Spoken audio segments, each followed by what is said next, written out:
In early 2862, the Marines raided sovereign Han Federation land on a backwater world.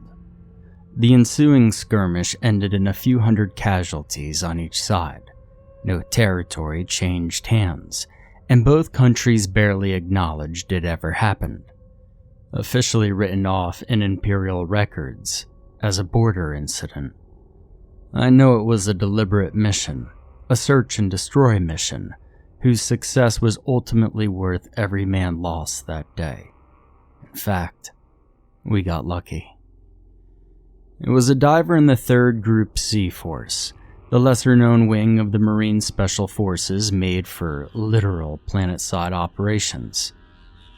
We landed on the modified destroyer TNS Rosenkolis around 0400 in the morning, and began lowering power boats into the water by the break of dawn.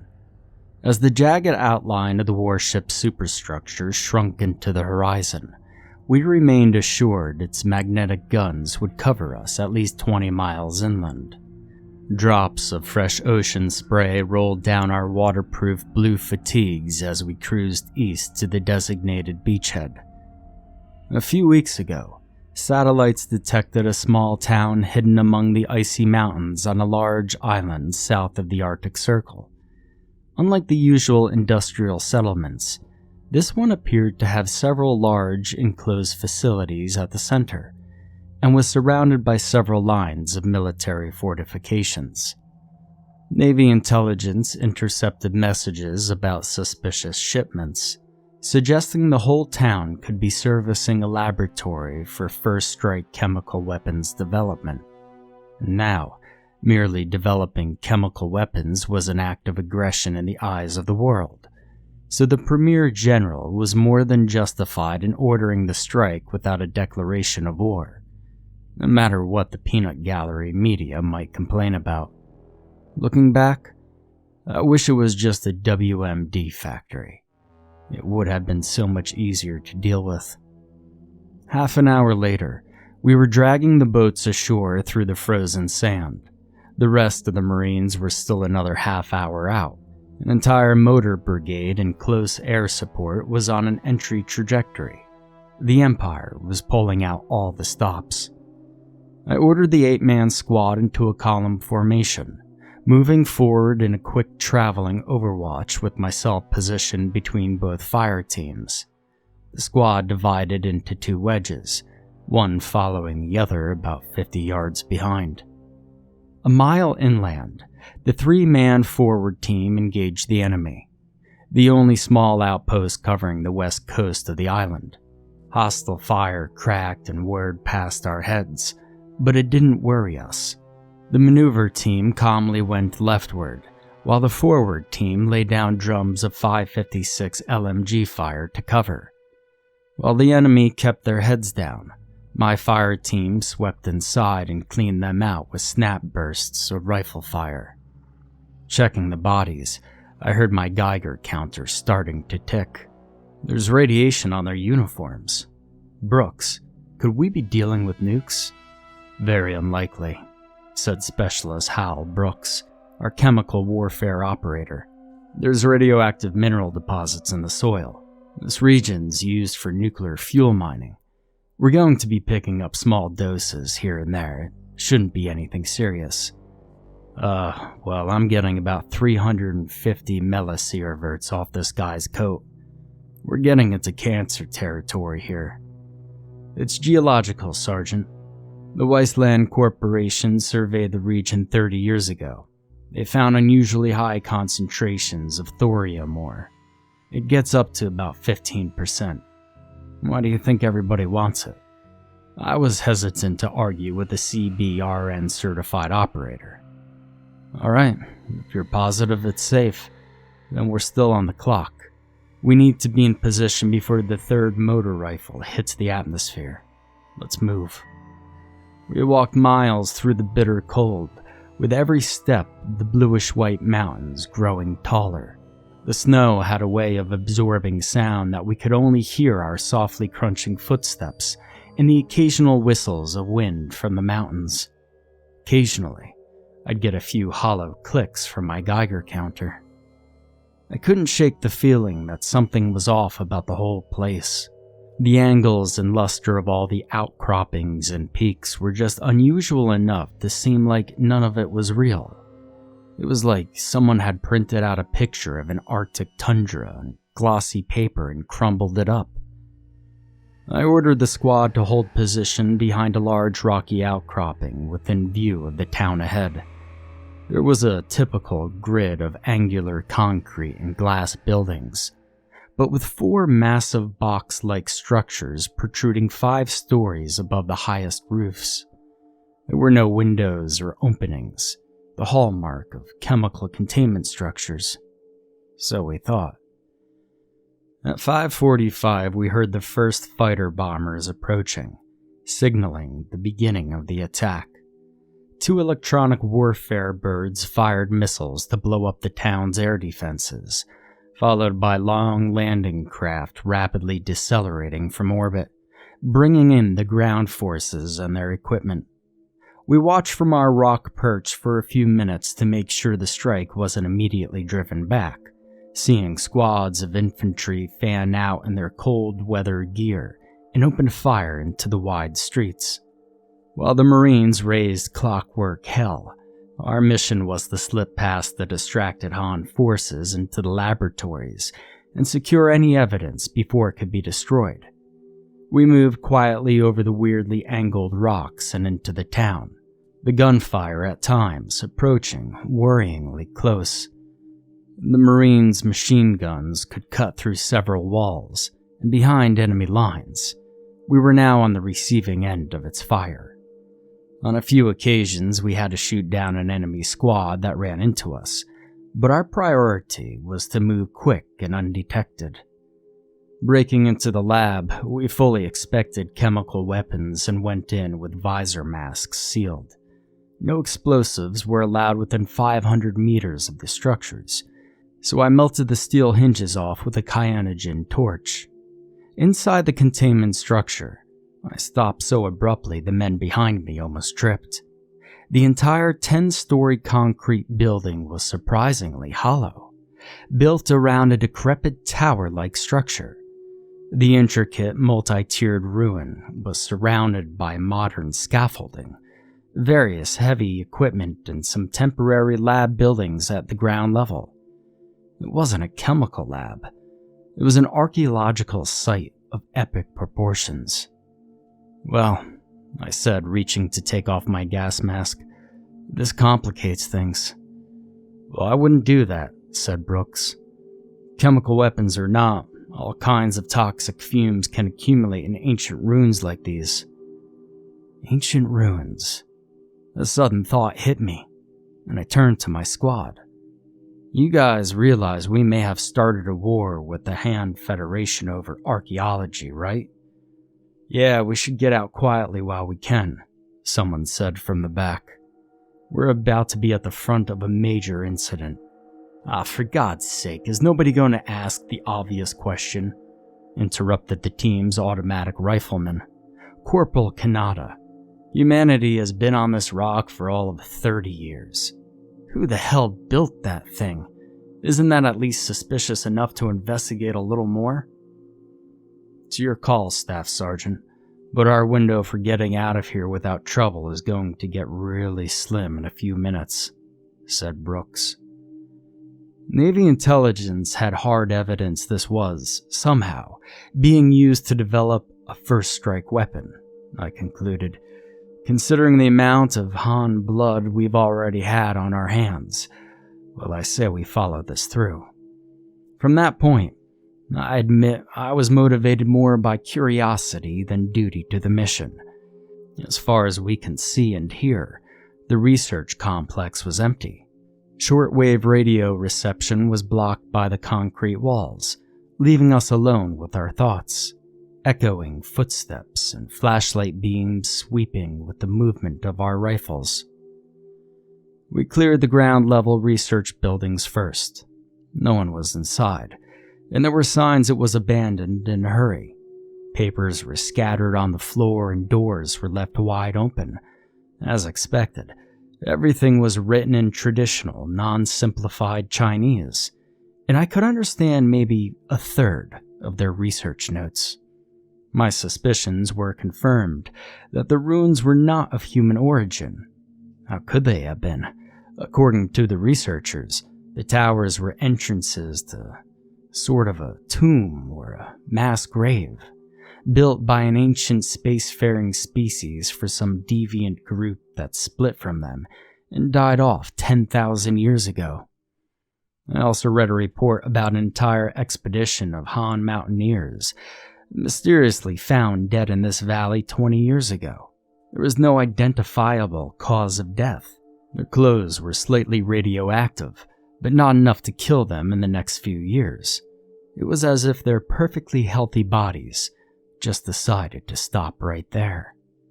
Those events did in fact motivate their government to pursue WMD research, which means our little battle wasn't entirely unjustified. But information more detailed than that was lost in the innumerable, complex characters.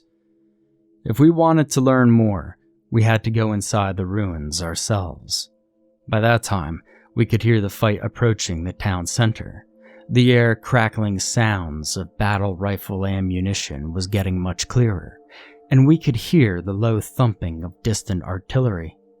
The Marines had rolled out their truck-mounted 180s and started bombarding key positions around the town.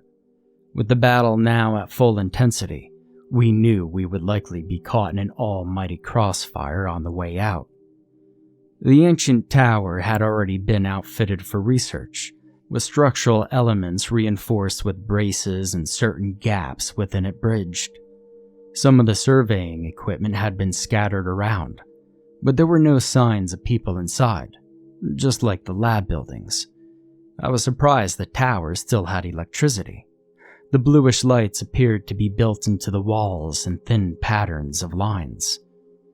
Only a few sections had burnt out and had to be supplemented by lanterns. The strangely pristine interior felt forbidden, like we were somehow trespassing in a millennia abandoned yet sovereign territory. The top of the tower was nothing but more survey equipment. It seemed kind of pointless, aside from all the walls from floor to ceiling being covered in neatly arranged glyphs and crude diagrams, perhaps as some way of storing information across ages. We knew from the reports it was just the entrance to a much larger underground tomb. But when we reached the ramp at the bottom, the men started to hesitate. We stood overlooking a 100-foot descent with frigid air, far colder than the freezing temperatures outside. "I don't think we should go down there, Staff Sergeant," said Brooks. "If the Han forces come back while we're down there, we'll be stuck in a massive kill box. That's not even considering the structural hazards. This is clearly a dangerous site. Kanata, how long can you defend that door with Fire Team 2? Well, it's a pretty small choke point, and the rest of the containment structure is too dense to breach. We could probably last 15-20 minutes until we run out of ammo." "All right. Radio us on first contact and we'll haul ass back. Set up your team around your machine gun and dig in." "Yes, Sergeant." "First team, on me. We're going in." As Kanata's team went back outside the tower to cover the door, the other three in my team exchanged a few nervous glances before following me down the ramp. The air only got frostier the further we went, the pea soup fog surrounding us and swirling in our wakes. Eventually, we reached the bottom of the ramp and started walking over some translucent blue floor, emitting an extremely dim light. It cast a soft glow over the cold vapors around our feet, but didn't reach much further. Although we could hear some distant humming machinery, there was nothing but the smooth, glowing floor, far and wide. Imagine a room so large, it had a horizon in every direction. The only reference points we had were the ramp and a trail of rapidly fading chem light sticks presumably left by the researchers. We followed the researchers' light trail due east until the ramp disappeared over the underground horizon. By now, we figured we were miles beneath the mountain range. We were about to turn back when we finally saw a perfectly square patch of floor where the light source appeared to have burnt out. When we were a few steps away, I realized the black tile was a square hole. That's when it occurred to me that the floor we were standing on was actually some kind of energy field, which was weird because it felt like a solid, slightly glassy material beneath our boots. I even took off my glove and felt it with my hand. It was like a sheet of acrylic plastic, only it would stop to exist at any moment if the power gave out, sending us plunging God knows how far into the darkness below. With that unnerving thought, I peered over the empty square and shined my barrel light down. I could actually see a solid stone floor within a few dozen feet, with a long rope ladder hung over the side by the researchers. We climbed down to the bottom and found ourselves in a symmetrical labyrinth of wide rectangular corridors. The complex had been carved out of the mountain's basalt bedrock, leaving it tar gray on all sides. At regular intervals, the corridors would empty into larger stone rooms. In the rooms, we found some interesting reliefs, beautifully carved into the walls and finished with colorful, translucent enamels. They depicted tall, winged humanoid beings similar to angels. It made sense that the tomb would contain religious images, but the lanky figures made me wonder about parallel evolution. Maybe the aliens look like us, evolved under similar ecosystems, and developed similar beliefs to ours. Kanata, radio check, I said into my helmet mic. I copy, but your signal's getting weak. It sounds like the battle has halted temporarily about 2 clicks away from here. The Han must have dug in. A slopping sound in the darkness to my left caused me to ignore the rest and silently order the team to halt with a closed fist in the air. Hey, you here? Shut up. I had to gather the courage to point my flashlight towards the rhythmic, wet dragging sound to our left, my arms in a tug-of-war with my own dread to move my rifle. I was not prepared for what the beam would reveal. An uneven mass of flesh twice as large as a man was dragging itself across the ground like a slug. Various vestigial limbs grasped at the air, and a half-exposed skull at one end stared at me with black, empty eye sockets. It wriggled towards us surprisingly quickly. The first time a person sees combat, it's common to freeze up, your panicking mind trapped in your paralyzed body. Special forces spend years building up a resistance to that freeze, and yet, when I saw several more of these things unevenly crawling towards my team, my boots became lead anchors in the pavement.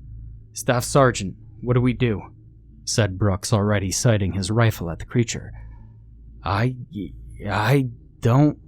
I was trying to determine if the hideous things were hostile when my Geiger counted started ticking more aggressively. It was coming off of them. Hostile or not, the radiation was only getting stronger, already many times more than any human could survive for long. And if they reached the surface, they would contaminate the outside world. Sergeant, we need orders. Are they a threat or what? Put them down. The words barely escaped my lips. Muzzle flashes flickered around the room from our 4 rifles, single shots to what we thought were their heads. Even with suppressors, the indoor gunshots were loud enough to feel in my ribcage. 7.62 by 60mm Imperial rounds were made of sintered iron in a plastic jacket. On unmorphed targets, they're known to produce baseball-sized exit wounds. So, imagine our surprise when the slug creatures took 3 or 4 direct hits to stop moving. Their flesh gave away like dry cheese, It smelled nauseating, like it had been decomposing for some time. Even in its necrotic state, they kept moving far longer than they should have. Once we opened fire, the creatures began emitting a piercing, enraged shriek and doubled their speed towards us. Dread washed over me as my flashlight beam revealed dozens more of the slug creatures writhing their way through a broken-down door at the other end of the darkened room.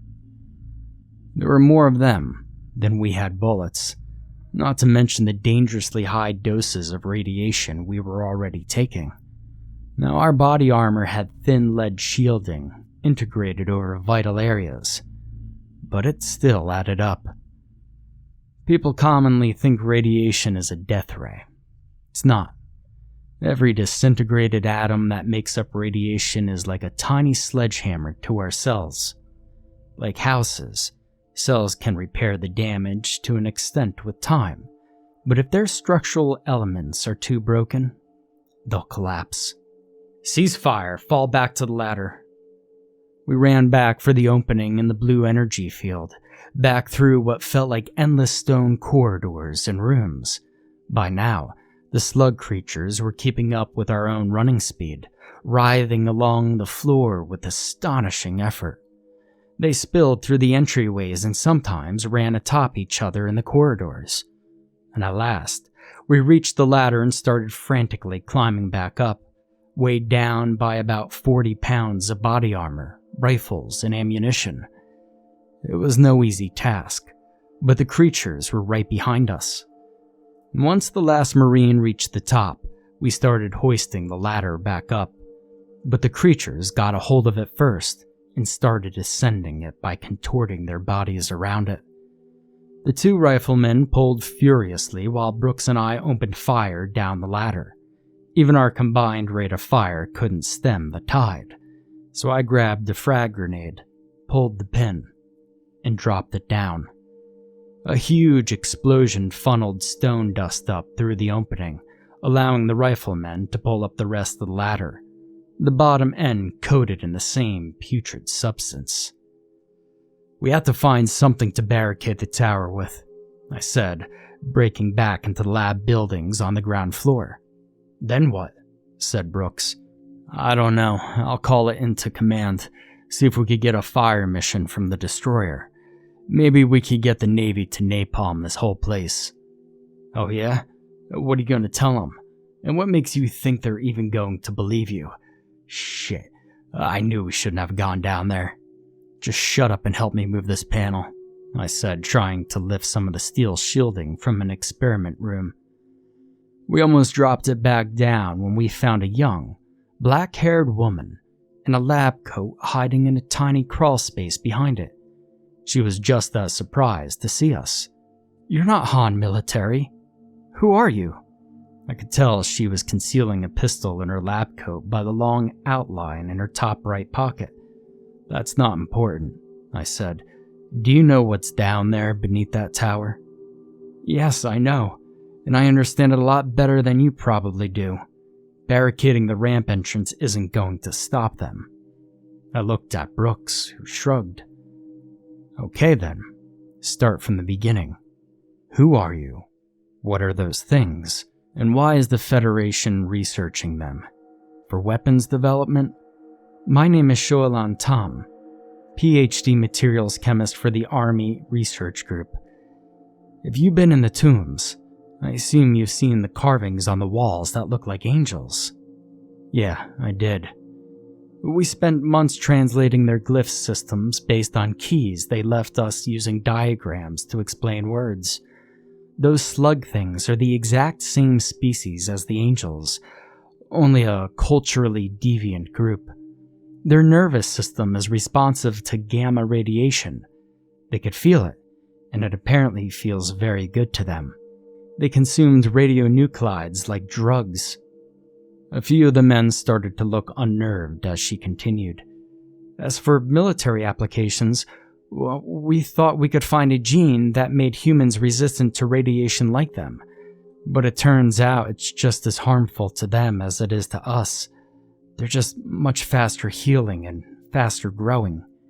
Healing all that radiation caused more and more mutations until they became those things. It's become encoded in their DNA now. They rarely live longer than a few years and are extremely aggressive to anyone who might take their radionuclides away. The Angels recognized the threat to their society, but they couldn't gather the political wherewithal to kill them off. As a bureaucratic compromise, they constructed a mass cryostasis facility under this mountain, carving a translation system into the towers to convey a warning message to anyone that would find it. The problem is, after thousands of years, it's starting to break down.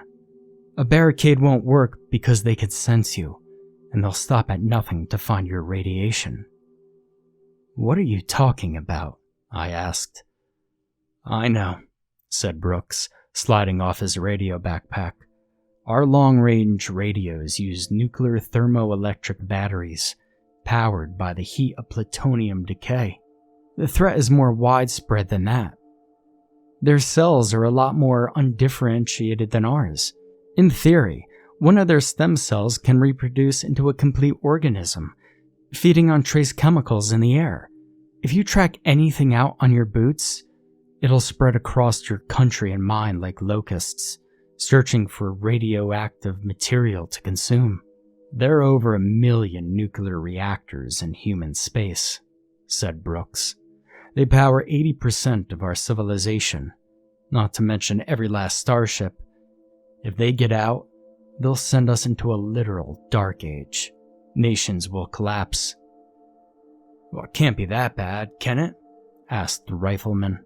"Well, starships and nuclear electricity put food on the table for hundreds of billions of people. We just take it for granted. And imagine what kind of violence they'd commit just to break into our cities." "Then we have one chance to contain it," I said. "And we aren't going to squander it, Dr. Tam. What do we do?" "We're trying to find a way to repair the cryostasis machinery, but every researcher who has gone inside the tower eventually never returned, meaning most of our progress is lost. If we can't refreeze them, can we kill them all and sterilize ourselves of any cellular residue?"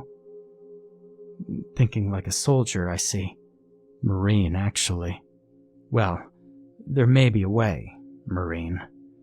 If the cryostasis machinery is overloaded with too much electricity, it can theoretically start sucking out all the air from the tombs, suffocating everything down there. We'd have to block off the air intakes and then go back down and hook up the machine manually." "And how do we cleanse ourselves when we get back up?" "High voltage electricity over the surface of your entire body and equipment. It won't be pleasant, but it's the only way to be sure." "Well, we've been through worse," said Brooks. "All right, then it's settled. We go back down there. We fight our way to the machinery and connect an external power source from the town's electric grid. We need high voltage cables and a whole lot of ammo. But you can't leave the containment structure. You've been exposed to the creatures." "Not all of us." I reached for my radio. "Corporal Kanata, I'm sending your fire team on a shopping run." "Go ahead, Staff Sergeant," replied his calm voice on the speaker. "Link up with your friendly forces. I want 12 spare mags of 7.62, 2 more drums of 5.56, and as much high-voltage cables as you could find. Don't get caught in the crossfire. Take the long way if you have to." "You want some milk and sugar too, honey?" "What do you think, smartass? Get in gear. We don't have all day." "Copy. On the move. Out." In less than an hour, Kanata's team returned with all the ammo and equipment we needed. They left it on a pile on the ground for us, so that we couldn't contaminate them, and they returned to their posts guarding the door. The men were at ease before the mission, taking a few minutes to put themselves into as stable and zen a state as possible.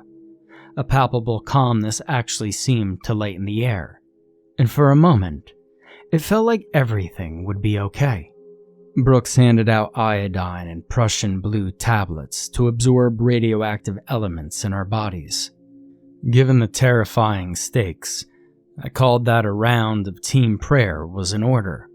No one was forced to participate, but everyone, including Dr. Tam, who I'm pretty certain didn't share our beliefs, joined in. We gathered in a circle, arms over shoulders and heads bowed. I didn't waste words on flowery language.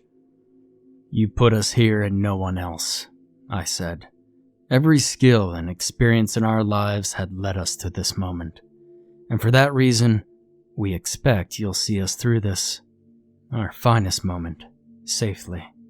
We're honored, and a bit scared, to be chosen to deal with this threat, so we humbly ask for your guidance in putting these bastards in the ground for good. Hoorah." "Marines don't die," said Brooks.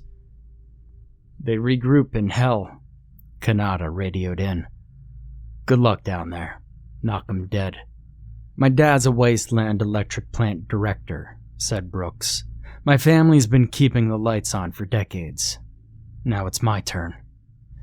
We repacked our magazines, chambered our rifles, and went cautiously back to the tower with renewed motivation. Back on the blue energy field, we realized that millions, maybe even billions of those creatures were still frozen for miles, and the wave of awakened ones came from a relatively tiny section of them. If they were all tightly packed, they could easily outnumber the humans in the entire solar system. Back at the hole in the force field, the long rope ladder was still piled up beside it. Dozens of the radioactive creatures had been piling on top of each other to get up to the top from the floor. My Geiger counter immediately began ticking. I had to have a little respect for the creature's sheer determination. "Once we're down there, we need to move fast.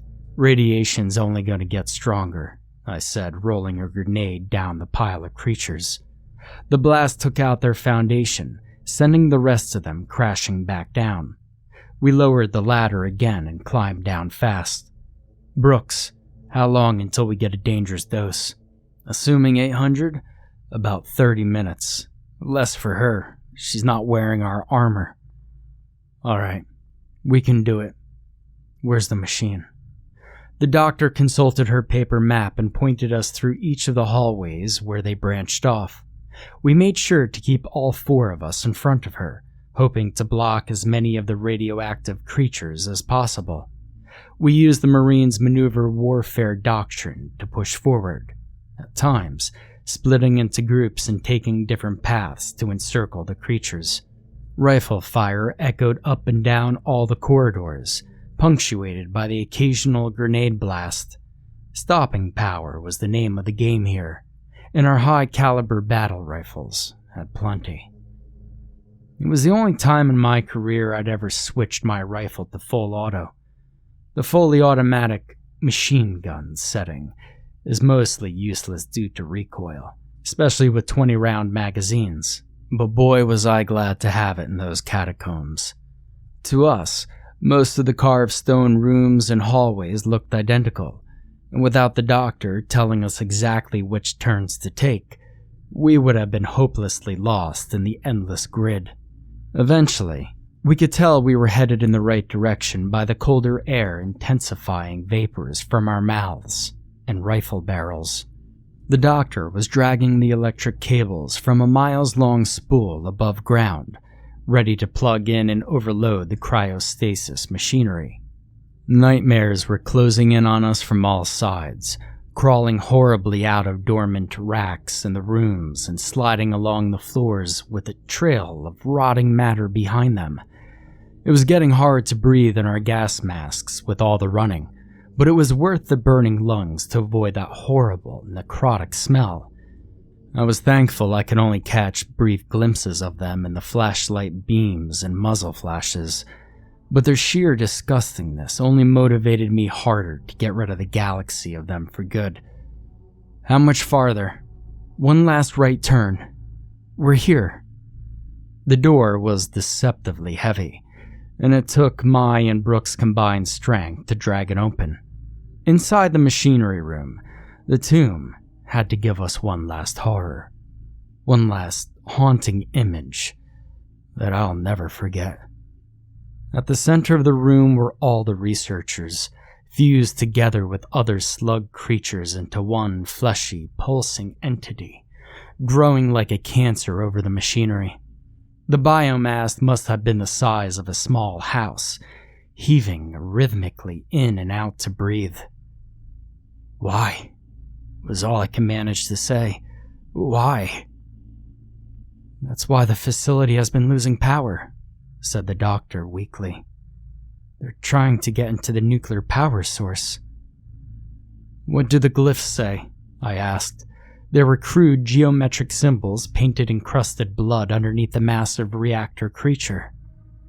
"It says, 'Our God, the ideal and pursuit of pleasure,'" she said, disgust hanging off of her words. It was completely beyond me why those aliens, who were once an angelic race with a similar concept of beauty as us, would suddenly turn and worship such a self-evidently unnatural, decaying monstrosity. What a waste. My nauseous revulsion turned briefly to anger and then sadness.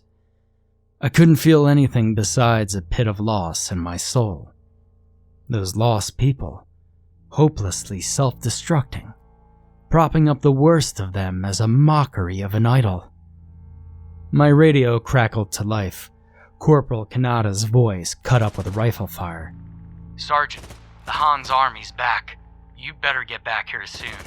I could hear his LMG rapidly firing burst while enemy bullets snapped overhead, breaking the sound barrier with tiny whip cracks.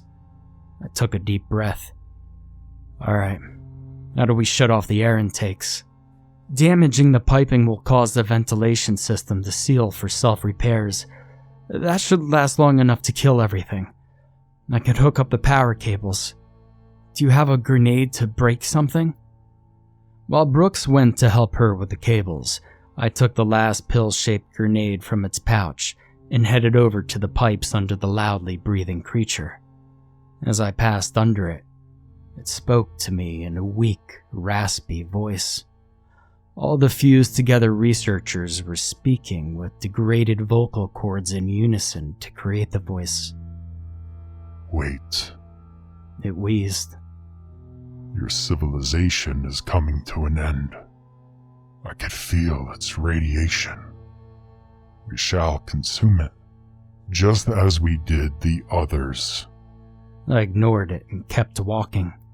"You can't avoid it. The collapse of good order is unstoppable. We can only siphon joy off its decay. The only goodness in the universe is that which we feel ourselves." I reached for the pipe system, readied the grenade, and told it only 2 words. "You're wrong." As I put my finger in the pin to pull it out, a massive limb broke out from the reactor creature with a disgusting noise of flesh tearing, and it knocked me back. The grenade went rolling away across the floor as I readied my weapon to beat the tendril back. I was locked in a struggle with the thing, using my rifle as a club, trying to predict its every move and swing at it whenever it lunged at me. Eventually, it faked me out and knocked the rifle out of my hands, too. I had taken the sling off because it was such a nuisance in close quarters, so nothing stopped it from clattering to the ground. My final option was to draw my tactical bayonet from its sheath. I was now attempting to fight off several 100 pounds of mutated muscle with a 4-inch blade. My team heard my rifle slide across the stone floor and came to my aid, opening fire with their own rifles on the reactor creature. As it shifted its attention to fight them off, I scrambled to my feet and sped across the room to get my dropped grenade. I pulled the pin and rolled it behind the pipe system. The explosion ruptured the whole assembly, pressurized air venting into the room for a few seconds before stopping completely. The ventilation system was sealed off. The creature let out an enraged shriek. It must have known what we were doing from the researchers' absorbed brains. "Hey, asshole," Brooks yelled over to it, a jumper cable in each hand. "From my god to yours, let there be light." He stuck the cables into 2 makeshift electrodes on the machine, and the room glowed with arcing electricity. Warning sirens blared overhead as the cryostasis system went into overdrive and began sucking the air out of the complex. My ears popped from the rapidly lowering pressure. The room was quickly turning into a vacuum chamber. "We need to get back to Canada, now." The 5 of us made a mad dash back through the catacombs, clearing the way with our dwindling ammunition. We had done our part, but Canada's team was still in trouble, and we'd had to help them hold the entrance. I would have ordered the whole squad to just surrender at that point if it weren't how the Han treated their POWs. We emerged from the underground up the rope ladder, exhausted by the thinning air. The hole in the energy field was too small to let enough air back inside, so we left it while the creatures below suffocated to death. We just continued to run back up the ramp to the tower, hearing the gunfire getting louder. Exhausted and started to get nauseous from the radiation, I pushed on with the sheer will to help out my squad. Near the entrance to the containment structure, I could see Corporal Kanada's fire team positioned around him, behind crates and barricades. Their rifles all fired in support of his rapid LMG, which was currently cutting through every Han soldier that ran through the door. My fire team took position around them, doubling their firepower. The presence of a second automatic rifle positioned at an angle created a nearly unstoppable field of suppression. I had to double-take when I saw the doctor take a place at the barricade, draw her pistol, and open fire on her own countrymen. Soldiers of the same military she was technically a part of. "Last mag," said Kanata, fitting a 50-round drum into his LMG. "Sergeant, if we're all gonna die anyway, did you at least do what you came here to do?" "Yeah, it's done. I'm ready to regroup if you are. I will make damn sure it's crowded when you get there." After the last wave of enemies fell in the doorway, there was a long pause. For a few tense minutes we waited, rifles sighted, for more to come back. I wanted them just to get it over with and storm in already. I was done with waiting for what we all knew was coming. I listened to the battle outside for a while, appreciating the sounds of humanity. We would continue on, squabbling among ourselves into the cosmos. "Friendlies coming in, check fire," yelled a voice from outside. 4 more Marines dashed in, brandishing the rifles. They lowered their guard upon seeing us, bewildered, exhausted, and surrounded by piles of enemies. Corporal Kanata was changing the red-hot barrel on his LMG, casually pushing aside hundreds of steel shell casings. These Marines were also special forces, but from a different branch. Their uniforms were dashed with brushstrokes of green and brown like a Van Gogh painting. 32nd Spaceborne, winged hussars. "Staff Sergeant Andrus? I'm Sergeant Victor Ryston. We're here to help. What's the situation?" "Well, you wouldn't believe it if I told you, Sergeant. You wouldn't believe it.